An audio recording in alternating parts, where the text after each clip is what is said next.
Hi everybody, a quick video on the subject of fat burning supplements. Should we be consuming fat burners if we are trying to drop the extra kilos to get fitter, or should we just stick to being in a calorie deficit? In my experience, what has worked for me or for over 1,000 clients that I've coached in the last 10 years is that there is a time when you should take fat burners.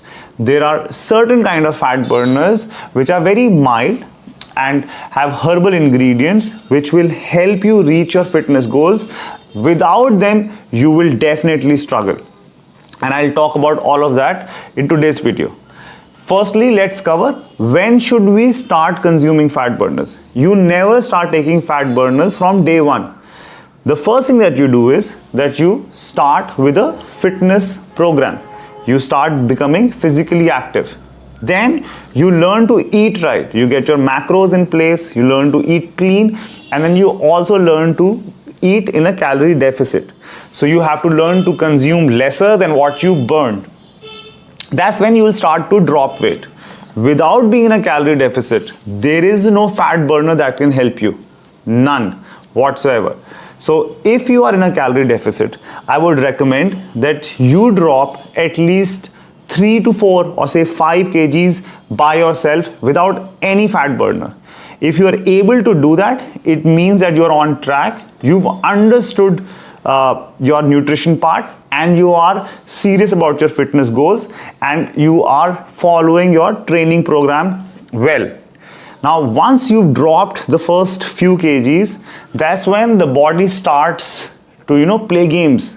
It will start to make you feel weak, lack of energy and motivation, and you will feel it's difficult to lose the next 5 kgs and whatever. That's when you start consuming a mild fat burner. All right, most of these fat burners that I'm talking about, they're only going to help your body use the stored body fat for energy. They'll keep your metabolism high even when you're on a even when you're on a calorie deficit. So they will give you the energy to be able to train and basically feel good about the overall journey.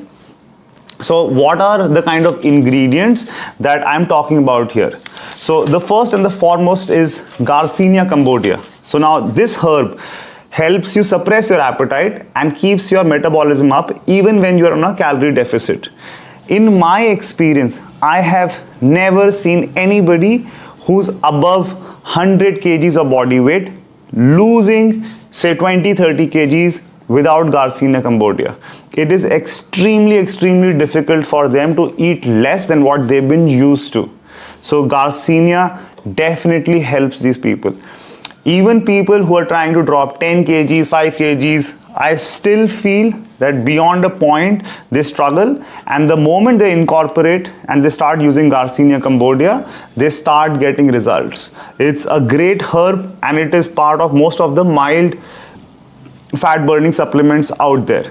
You also can get and just buy a Garcinia Combodia and start consuming it. Other ingredients that will help you is one is L-carnitine. It helps your body use stored fat for energy. Then caffeine keeps you energetic, we all know that. Vitamin C, it helps your body burn fat and also helps in getting rid of the toxins. Then CLA, green coffee bean extract, green tea extract, all these ingredients are extremely helpful for you to constantly stay active, burn fat for energy, and keep your metabolism up and get to your goals even on a calorie deficit. Now, one thing that I want to say here is that, don't get used to consuming fat burners. Fat burners should, once you've reached your goal, say if you were like a 90 kg person who was chasing like a target weight of 70 kgs. You started training and weight training, cardio, and you started consuming your fat burner, these ingredients, and you reached 70 kgs. Now get rid of the fat burner, don't keep consuming it. And now try staying on that body weight by eating normal food. All right, a lot of people end up, then once they've reached, with the help of fat burners, they again start partying and eat whatever that they want to, and go up by another 10 odd kgs, 15 kgs, and again start with the fat burner. All right, so by doing this repeatedly, your body will stop responding to the fat burning ingredients. So the journey will keep getting tougher and tougher and tougher. So a humble request, please use them, get to your goal, get off them, and then maintain that by living a healthy lifestyle. All right, with that said, one thing that I want to say is that anybody who has high blood pressure should avoid taking any sort of fat burners. Why so? Because this could lead to hypertension. So something that you should avoid. Also, when you're on fat burners or otherwise, also drink a lot of water, at least 3 liters a day. It can go up to 4, 5, 6 liters also in a day. Some of, because of caffeine and stuff like that, these green coffee bean, green tea extract, they can be a little diuretic. So drink a lot of water. So these are a couple of things that you should be taking care of. Again, there are certain fat burners which are very harsh on the body, which have banned substances in them.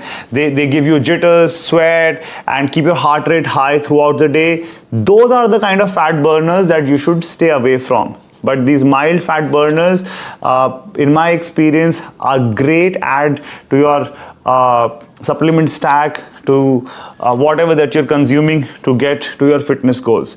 So I hope you find this information useful, and I hope to see you getting fitter.